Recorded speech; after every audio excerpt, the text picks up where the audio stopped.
প্ৰিয় দৰ্শক, আজিৰ এই কাহিনীটো প্ৰিয়া নামৰ এগৰাকী মহিলাৰ, যাক নিজৰ ভাগিন আৰু স্বামীয়ে মিলি একেখন বিচনাতে এনেকুৱা কাম কৰিছিল যি শুনাৰ পিছত আপোনাৰ অন্তৰখন কঁপি উঠিব। আহকচোন তেনেহ'লে কাহিনীটো প্ৰিয়াৰ দৃষ্টিভংগীৰে শুনিবলৈ চেষ্টা কৰোঁ। মই মোৰ ভাগিনক সৰু বুলি ভাবি মই তাৰ প্ৰতিটো সৰু ডাঙৰ কামেই কৰি দিছিলোঁ। এদিন ঘৰত কোনোৱেই নাছিল। তেতিয়াই মোৰ ভাগিনে গাত টাৱেল এখন মেৰিয়াই দৌৰি আহি মোৰ কোঠাত সোমালহি আৰু ক'বলৈ ধৰিলে যে মামী মোৰ বহুত জ্বলন হৈছে। তেনেকৈ কৈ সি মোৰ বিচনাত বাগৰি দিলে। আকৌ ক'লে, মামী কি চাই আছে, আহক না। যেতিয়া মই সেয়া চাবলৈ তাৰ ওচৰলৈ বুলি গ'লোঁ, তেতিয়া তাৰ হঠাতে কঁকালত মেৰিয়াই থোৱা টাৱেলখন খুলি গৈছিল আৰু সি মোক তাৰ গাৰ ফালে টানি নিলে। যাক মই সৰু ল'ৰা বুলি ভাবিছিলোঁ, সি এটা মুহূৰ্তৰ ভিতৰতে মোৰ অন্তৰখনকে ভাঙি পেলালে। সৰু ভাগিনজনে একেৰাহে মোৰ লগত এনেকুৱা কাম কৰিলে যি মই কেতিয়াও ভবা নাছিলোঁ। মোৰ বিয়াখন মোতকৈ বয়সত বহুত ডাঙৰ এজন ব্যক্তিৰ লগত হৈছিল। যেতিয়া মোৰ বয়স 19 বছৰ আছিল, তেতিয়া মোৰ স্বামীৰ বয়স আছিল 30 বছৰ। মোৰ বুঢ়া স্বামী মোৰ একেবাৰে পচন্দ হোৱা নাছিল। তেওঁক দেখিলেই মোৰ বহুত খং উঠিছিল আৰু মোৰ সহনশীলতা শেষ হৈ গৈছিল। মই দেখিবলৈ বহুত ধুনীয়া আছিলোঁ আৰু মোৰ স্বামীয়ে মোৰ সৌন্দৰ্যতা দেখি বহুতেই সুখী হৈছিল। কিন্তু মই তেওঁক মোৰ ওচৰত শুবলৈ দিয়া নাছিলোঁ। লাহে লাহে মোৰ জীৱনতো পুৰুষৰ অভাৱ হ'বলৈ ধৰিছিল। কিন্তু কোনো পৰিস্থিতিতে মই মোৰ বুঢ়া স্বামীৰ ওচৰলৈ যাবলৈ বিচৰা নাছিলোঁ। তেতিয়া হঠাতে মোৰ ননদৰ ল'ৰা মানে মোৰ ভাগিনৰ আমাৰ ঘৰলৈ আগমন হ'ল। তাৰ নাম দেৱ আছিল। মই দেৱক প্ৰথমবাৰৰ বাবে দেখিছিলোঁ। সি আমাৰ বিয়াতো উপস্থিত নাছিল। সেই সময়ত সি হোষ্টেলত আছিল আৰু তাৰ পৰীক্ষা চলি আছিল।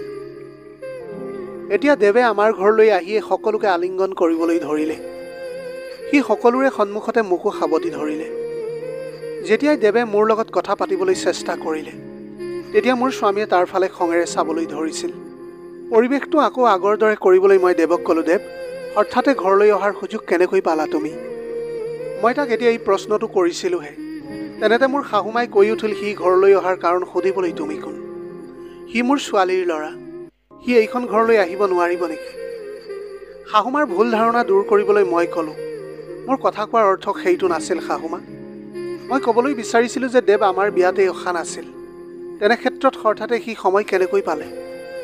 তেতিয়া দেৱে ক'লে যে, আইতা, মামীয়ে মোক মাত্ৰ এটা সাধাৰণ প্ৰশ্নহে সুধিছে।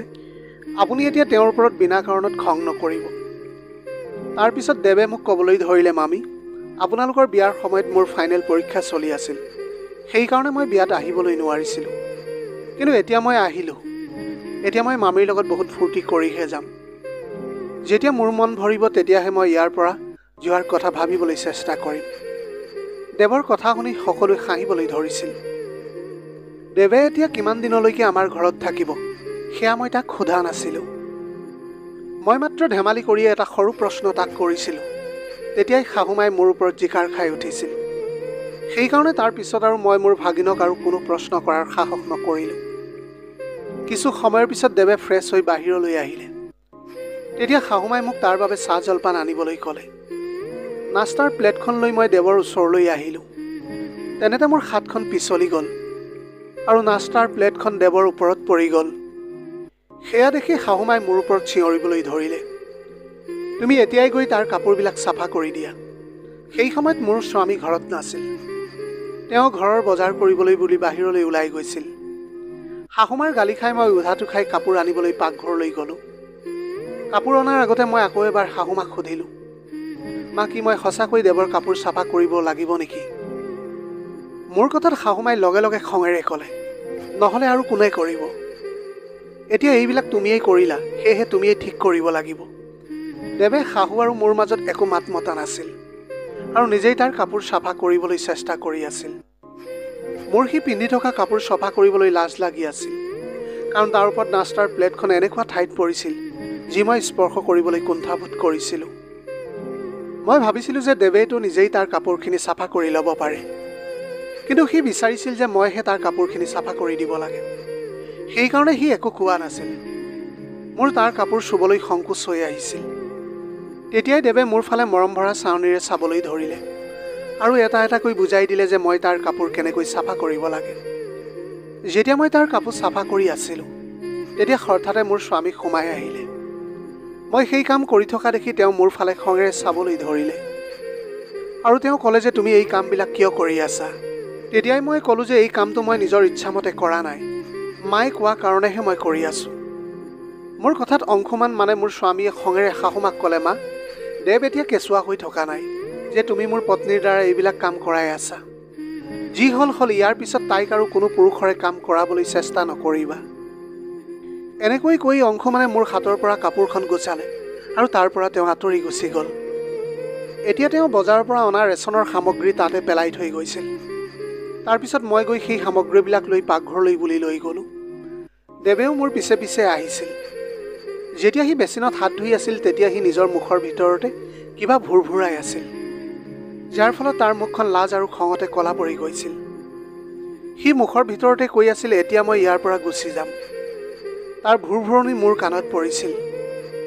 তেতিয়া মই দেৱক ক'লোঁ যে তুমি ইয়ালৈ অহা 1 ঘণ্টাও হোৱা নাই, এতিয়াই তুমি উভতি যোৱাৰ কথা কিয় ভাবিছা? তেতিয়া দেৱে ক'লে যে মইতো কাৰো আপোন নহয়, মই ইয়াতে থাকি কি কৰিম? মামাই মোক নিজৰ বুলিয়েই নাভাবে, হয়তো আপুনিও মোক পৰ বুলিয়ে ভাবে। মই ইয়াতে থাকি কি কৰিম এতিয়া? মইতো মোৰ নতুন মামীজনীক লগ কৰিবলৈহে আহিছিলোঁ, কিন্তু এতিয়া বাদ দিলোঁ সেইবোৰ। হয়তো মোৰ কপালতে মোৰ নতুন মামীৰ মৰম লিখা নাই। এনেকৈ কৈ সি মুখখন ফুলাই তাৰ পৰা যাবলৈ ধৰিলে। তেতিয়াই মই তাৰ হাতত ধৰিলোঁ আৰু তাক ৰখাবলৈ চেষ্টা কৰিলোঁ। তাৰ হাতত ধৰি টানি আনোতে সি মোৰ একেবাৰে কাষলৈ আহি গ'ল। তাক অলপ আঁতৰাই মই তাক ক'লোঁ, চৰি দেৱ, মই তোমাক ভুলতে ইমান জোৰকৈ টানি পালোঁ। তাৰপিছত মই তাক বুজাই ক'লোঁ, দেৱ, তোমাৰ মামাৰ কথাত তুমি ধৰি নাথাকিবা। আচলতে মই মোৰ স্বামীক ইমান গুৰুত্বও নিদিওঁ, কেৱল তেওঁ মোৰ সম্পত্তিৰ কাৰণেহে মোলৈ ইমান মৰম আছে।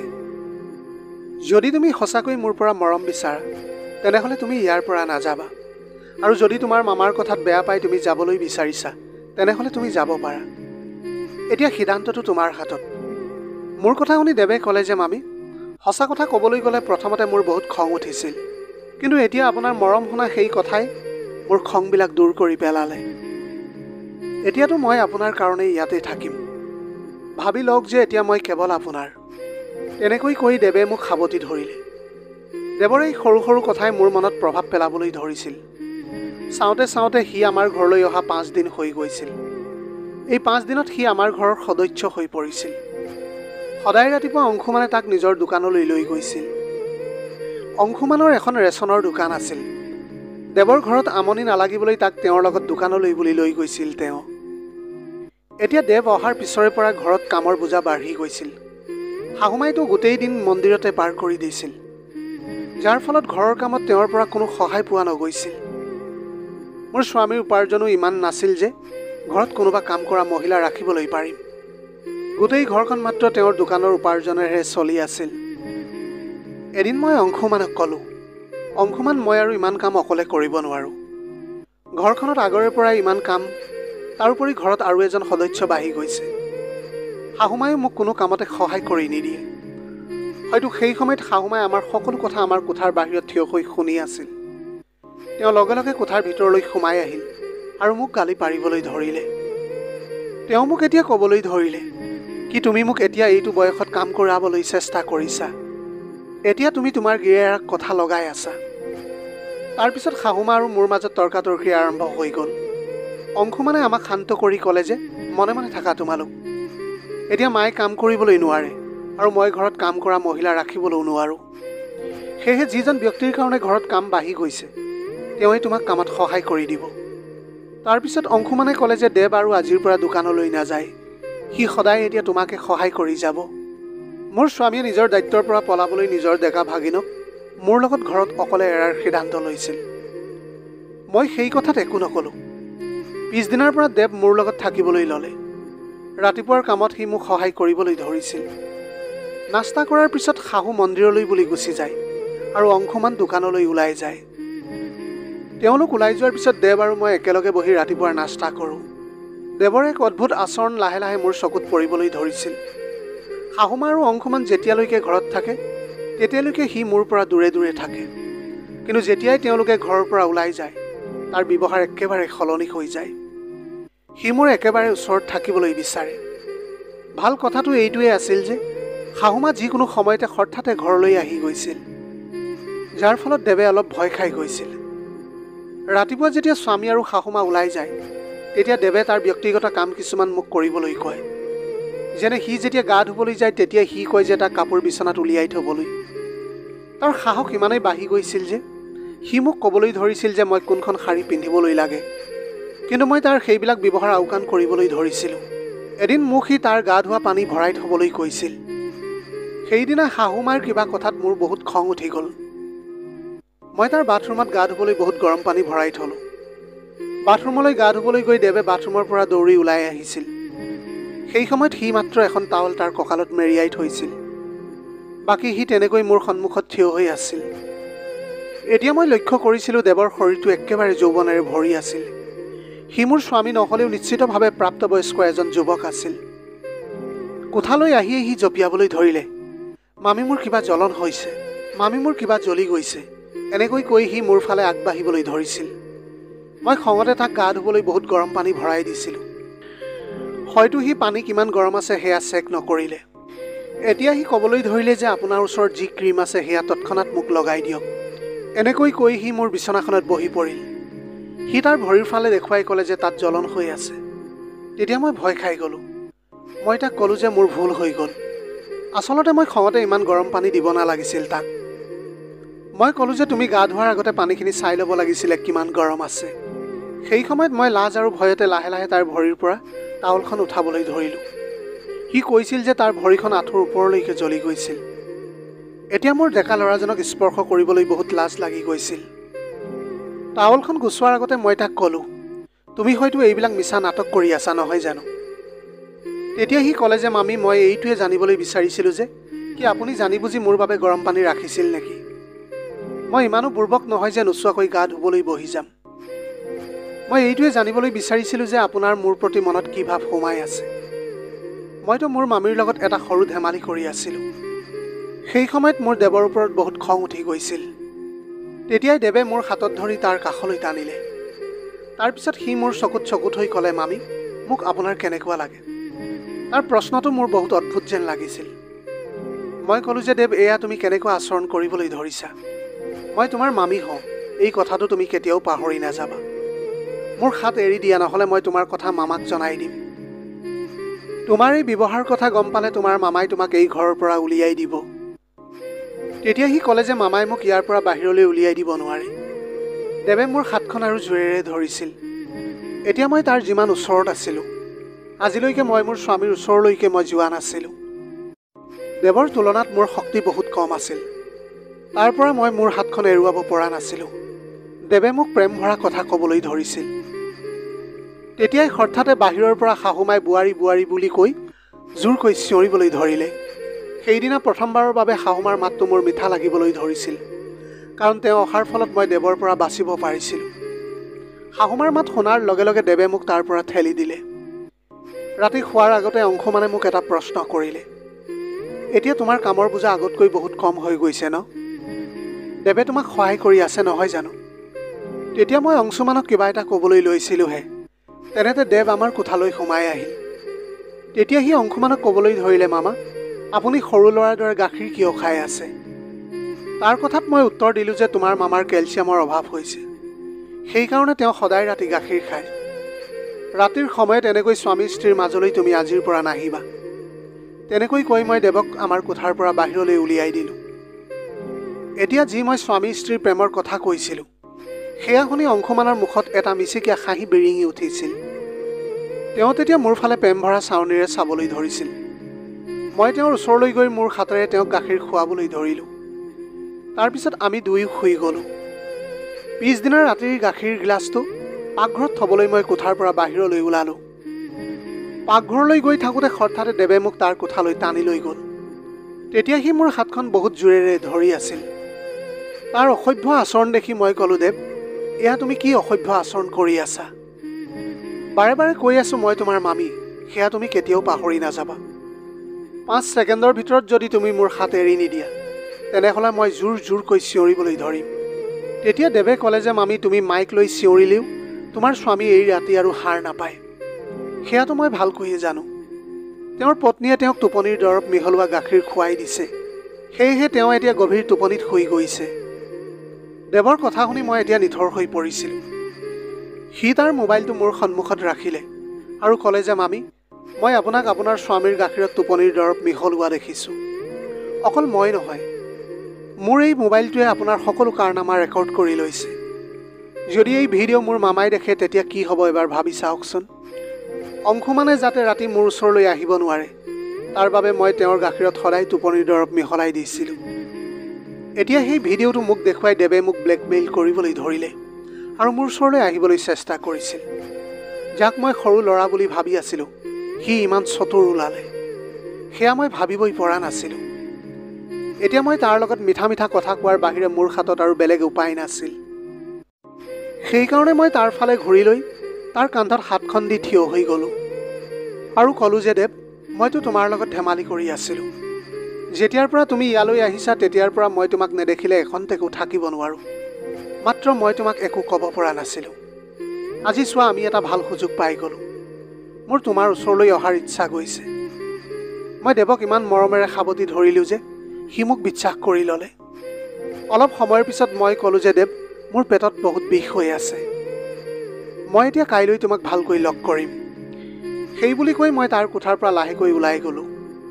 পিছদিনাৰ পৰা অংশুমানে দেৱক তেওঁৰ লগত দোকানলৈ লৈ যাবলৈ ধৰিলে। মোৰ দেৱৰ ওপৰত একেবাৰে বিশ্বাস নাছিল। যদি সি ভুলতেও অংশুমানৰ সন্মুখত মুখ খোলে তেনেহ'লে স্বামীয়ে মোৰ কি অৱস্থা কৰিব সেয়া মই কল্পনাও কৰিব পৰা নাছিলোঁ। এতিয়া তেওঁলোক দুয়ো দোকানলৈ যোৱাৰ কিছু সময়ৰ পিছতে ময়ো দোকানলৈ বুলি গ'লোঁ। মই এতিয়া দেৱৰ ওপৰত চকু ৰাখিবলৈ বিচাৰিছিলোঁ যে সি মোৰ বিষয়ে মোৰ স্বামীৰ আগত কিবা কৈ দিয়া নাইতো। যেতিয়া মই দোকান গৈ পালোঁগৈ তেতিয়া মই দোকানৰ ভিতৰত কাকোৱেই নেদেখিলোঁ। তেতিয়া মই দোকানৰ ভিতৰলৈ সোমাই গ'লোঁ। ভিতৰত মই এটা সৰু ষ্ট'ৰ ৰুম দেখিলোঁ, কিন্তু মই সেই সৰু ৰুমটোৰ ভিতৰলৈ যাবলৈ পৰা নাছিলোঁ। ভিতৰৰ পৰা কাৰোবাৰ কণ্ঠস্বৰ ভাঙি আহিছিল। দৰজাখন লগোৱা আছিল বাবে মই ভিতৰলৈ যাবলৈ পৰা নাছিলোঁ। সেইকাৰণে মই কাণ পাতি শুনিবলৈ ধৰিলোঁ। ভিতৰৰ পৰা মই দেৱ আৰু অংশুমানৰ কথা শুনিবলৈ ধৰিছিলোঁ। অংশুমানে দেৱক সুধি আছিল তাইৰ কেতিয়া চেতনা ঘূৰি আহিব বুলি। সোনকালে তাইৰ চিকিৎসা কৰোৱা আৰু পইচা লৈ এই ছোৱালীজনীক ইয়াৰ পৰা চিৰদিনৰ বাবে লৈ গুচি যোৱা। এতিয়া মই ভাবিবলৈ ধৰিলোঁ যে তেওঁলোকে কোন ছোৱালীৰ কথা কৈছে। মোৰ স্বামীয়ে কোন ছোৱালীক ইমান মৰম দি আহিছিল। মই এতিয়া সেই কথাবিলাক বুজিব পৰা নাছিলোঁ। তেতিয়াই মই দেৱৰ মাতটো শুনিলোঁ। সি অংশুমানক সুধি আছিল, মামা, আপুনি এই ছোৱালীজনীৰ মুখখন মোক কিয় নাই দেখুওৱা? কোন হয় এইগৰাকী? তাৰ প্ৰশ্নত অংশুমানে তাক উত্তৰ দিয়াৰ সলনি তাৰ ওপৰত চিঞৰি তাক মনে মনে থাকিবলৈ ক'লে। দেৱে মোৰ স্বামীক মোৰ বিষয়ে কিবা কথা কোৱা যেন নালাগিছিল। তেতিয়াই মই বাহিৰৰ পৰা সিহঁতে বাহিৰলৈ অহা শব্দ শুনিবলৈ পালোঁ। মই লগে লগে দোকানৰ পৰা ঘৰৰ পাছফালে দৌৰিলোঁ। এতিয়া মই ঘৰলৈ গৈ মই পৰিকল্পনা কৰিছিলোঁ যে আজি নিশা মই অংশুমানক টোপনিৰ দৰৱ নিদিয়াকৈ দেৱৰ কোঠালৈ গৈ সি মোৰ ওপৰত জবৰদস্তি কৰা বুলি অভিযোগ কৰিম। যেতিয়াই অংশুমানে সেয়া দেখিব তেতিয়া অংশুমানে দেৱক চিৰদিনৰ বাবে এই ঘৰৰ পৰা উলিয়াই দিব। সন্ধিয়া যেতিয়া অংশুমান ঘৰলৈ আহিল তেতিয়া মই তেওঁক শাহুৰৰ কোঠাৰ ফালে যোৱা দেখিছিলোঁ। শাহুমাৰ কোঠালৈ যোৱাৰ সময়ত তেওঁৰ মুখত চিন্তা স্পষ্টকৈ মই দেখিবলৈ পাইছিলোঁ। যেতিয়াই তেওঁ শাহুমাৰ কোঠাৰ ভিতৰত সোমালে মই বাহিৰৰ পৰা কাণ পাতি শুনিবলৈ ধৰিলোঁ। অংশুমানে শাহুমাক ক'লে, মা, তুমি মোক গোটেই দিনটো কিয় ইমান ফোন কৰি আছিলা? এনেকুৱানো কি ভূমিকম্প আহিলে? তেতিয়া শাহুমাই ক'বলৈ ধৰিলে, এতিয়া সেয়া ভূমিকম্প বুলিয়েই ক'ব লাগিব। অংশুমান, তোৰ বিয়া হোৱা এমাহ হৈ গ'ল। যদি তাই এমাহৰ ভিতৰত গৰ্ভৱতী নহয় এই বুলি শাহুমাই কৈছিলহে, তেনেতে কিবা কোৱাৰ আগতে দেৱে পিছফালৰ পৰা মামী বুলি মাত লগালে। দেৱৰ মাত শুনি শাহুমা মৌন হৈ পৰিছিল। হয়তো তেওঁৰ সন্দেহ হৈ গৈছিল চাগে মই বাহিৰতে আছোঁ বুলি। তেতিয়া মই দেৱৰ ফালে মন নিদি পাকঘৰলৈ গুচি গ'লোঁ।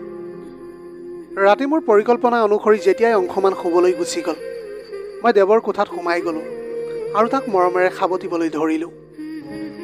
তাৰপিছত মই ক'লোঁ যে দেৱ, মই যি কথা দিছিলোঁ সেয়া মই ৰাখিলোঁ। এতিয়া মই তোমাৰ হৈ গৈছোঁ। যেতিয়াই দেৱে মোক সাৱটি ধৰিলে তেতিয়া মই তাৰ হাতখন ধৰি বচোৱা বচোৱা বুলি চিঞৰিবলৈ ধৰিলোঁ। মোৰ মাত শুনি অংশুমানে দৌৰি কোঠালৈ সোমাই আহিল। তেতিয়াই মই তেওঁক ক'লোঁ যে অংশুমান, তোমাৰ ভাগিনে মোক জোৰ জবস্তি কৰিবলৈ চেষ্টা কৰিছে। এতিয়াই তাক এই ঘৰখনৰ পৰা তুমি বাহিৰ কৰি দিয়া। তেতিয়া অংশুমানে মোৰ ওচৰলৈ আহিলে আৰু মোক চৰ এটা মাৰি ক'লে যে দেৱে মোক দুপৰীয়াৰ সকলো কথাবিলাক কৈ দিছে। মই গম পাই গৈছিলোঁ যে তুমি মোক টোপনিৰ দৰৱ দিয়া। এতিয়া মই আৰু দেৱে দুয়ে তোমাৰ ওপৰত প্ৰেমৰ ফুল ছটিয়াম। তেনেকৈ কৈ সেই দুয়ো দানৱে মোৰ ওপৰত চিঞৰিবলৈ ধৰিলে। তেনেতে বাহিৰত পুলিচৰ গাড়ীৰ শব্দ শুনিবলৈ পোৱা গ'ল। কিছু সময় পিছতে পুলিচ কোঠাটোৰ ভিতৰলৈ সোমাই আহি গ'ল। মোৰ প্ৰথমৰ পৰাই দেৱৰ ওপৰত সন্দেহ হৈছিল। সেইদিনা সন্ধিয়া মোৰ স্বামী আৰু শাহুমাৰ কথা শুনি মই চিন্তিত হৈ পৰিছিলোঁ। মই বুজিব পৰা নাছিলোঁ যে তেওঁলোকে দুয়ে মোক ইমান সোনকালে গৰ্ভৱতী কৰিবলৈ কিয় বিচাৰিছে। কিন্তু মই এই কথাটো বুজি পাই গৈছিলোঁ যে মোৰ জীৱনটো এইখন ঘৰত একেবাৰে সুৰক্ষিত নহয়। সেইকাৰণে মই আগতেই পুলিচক ঘৰখনত হৈ থকা সকলো কথা কৈ দিছিলোঁ। তাৰপিছত পুলিচে সেই দুয়ো ধুৰন্ধৰৰ লগতে মোৰ শাহুমাকো গ্ৰেপ্তাৰ কৰি লৈ গ'ল। পুলিচৰ লগত মই আমাৰ দোকানলৈ গ'লোঁ। দোকান পোৱাৰ পিছতে দোকানখন ভালকৈ বিচাৰ খোচাৰ কৰিবলৈ ধৰিলোঁ। তাৰপিছত আমি সেই ষ্ট'ৰ ৰুমটো যেতিয়া খুলিলোঁ, তেতিয়া আমি তাত এজনী ধুনীয়া ছোৱালী দেখিবলৈ পাইছিলোঁ। তাইৰ মুখখন একেবাৰে কাপোৰেৰে ঢাকি থোৱা আছিল। যেতিয়াই আমি সেই ছোৱালীজনী গাৰ ওপৰৰ পৰা কম্বলখন আঁতৰাই দিলোঁ, তেতিয়া মোৰ ভৰিৰ তলৰ মাটি পিছলি যোৱা যেন অনুভৱ হ'ল। কাৰণ তাই আন কোনোৱেই নাছিল, সেইগৰাকী মোৰ বা আছিল। ডাক্তৰে যেতিয়া তাইৰ পৰীক্ষা কৰিলে, তেতিয়া গম পালে যে তাই অজ্ঞান হৈ পৰি আছে। অংশুমান মোৰ বাৰ স্বামী আছিল। তেওঁলোকৰ বিয়াৰ কেইদিনমানৰ পিছতে অংশুমানে অভিযোগ কৰিছিল যে মোৰ বা ক'ৰবালৈ পলাই গৈছিল বুলি। পত্নী পলাই যোৱাৰ বাবে মোৰ জীৱন ধ্বংস হৈ গ'ল। এনেকৈ কৈ অংশুমানে মোৰ মা দেউতাক মোৰ কথা ক'লে। সন্মান ৰক্ষা কৰাৰ কাৰণে মোৰ মা দেউতাই মোৰ বিয়া অংশুমানৰ লগত কৰাই দিলে। পুলিচে যেতিয়া অংশুমানক সোধপোছ কৰিলে, তেতিয়া গম পালোঁ যে তেওঁ নিজৰ মাকৰ লগত মিলি মোৰ দেউতাৰ সম্পত্তি হস্তক্ষেপ কৰিবলৈ বিচাৰিছিল। কিন্তু মোৰ ডাঙৰ বাইদেৱে এনেকৈ কৈ নিজকে সেই শয়তানৰ পৰা মুক্তি পাবলৈ বিচাৰিছিল যে মই তেওঁলোকৰ সতীয়া সন্তান। সকলো সম্পত্তি মোৰ সৰু ভনীৰ নামতহে আছে। মোৰ বাৰ ওপৰত নিজৰ স্বামী আৰু শাহুৱে ইমানেই অত্যাচাৰ কৰিছিল যে তাই তেতিয়া কমাত গুচি গৈছিল। তেতিয়া তেওঁলোকে সম্পত্তি পাবলৈ মোক পুনৰ বিয়া কৰাইছিল। তেওঁলোকৰ পৰিকল্পনা আছিল যে যেতিয়া মই গৰ্ভৱতী হৈ যাম, তেতিয়া মোৰ গৰ্ভৰ কাৰণে মই কোনো বেলেগ সিদ্ধান্ত ল'বলৈ নোৱাৰিম আৰু সেই সময়ত মোৰ দেউতাৰ সম্পত্তি তেওঁলোকে সহজে পাই যাব। দেৱ এজন মেডিকেল ষ্টুডেণ্ট আছিল। তাক 10 লাখ টকাৰ লোভ দি কেইদিনমানৰ কাৰণে মোৰ বাক চিকিৎসা কৰাবলৈ মাতিছিল। এতিয়া সেই তিনিও অপৰাধীক কোৰ্টে যাৱজ্জীৱন কাৰাদণ্ডেৰে দণ্ডিত কৰিলে। মোৰ দেউতাই এইটো ভাবিয়েই বিয়া দিছিল যে সি এজন সাধাৰণ আৰু সহজ সৰল ব্যক্তি আছিল। কিন্তু তাৰ সেই মিঠা স্বভাৱৰ পিছত যে ইমান নিষ্ঠুৰতা সোমাই আছিল, সেয়া তেওঁলোকে কেতিয়াও ধাৰণা কৰিব পৰা নাছিল। প্ৰিয় দৰ্শক, আজিৰ দিনত মানুহে নিজৰ চেহেৰাৰ আঁৰত আন এটা চেহেৰা লৈ ঘূৰি ফুৰে। কোনে কেনেকৈ বিশ্বাসঘাতকতা কৰিব সেয়া কোৱাটো অসম্ভৱ। যেতিয়াই আপোনাৰ অনুভৱ হয় যে আপোনাৰ লগত কিবা বেয়া হৈ আছে, লগে লগে প্ৰশাসনৰ ওচৰত যোগাযোগ কৰক। আজিৰ ভিডিঅ'টি কেনেকুৱা লাগিলে জনাব। যদি ভাল লাগিলে তেনেহ'লে লগৰ বন্ধু বান্ধৱীসকলৰ মাজত শ্বেয়াৰ কৰিবলৈ নাপাহৰিব। আপোনালোকৰ গোটেই জীৱনটো হাঁহিৰে উপচি পৰক। পাৰিলে দুখীয়াজনক অলপ সহায় কৰিবলৈ চেষ্টা কৰিব। আপোনালোকৰ অকণমান সঁহাৰিয়ে যদি কোনোবা এজন দুখীয়াৰ জীৱনটো সলনি কৰিব পাৰে, তাতকৈ পুণ্যৰ কাম আৰু এই পৃথিৱীত একোৱেই হ'ব নোৱাৰে। Have a nice day.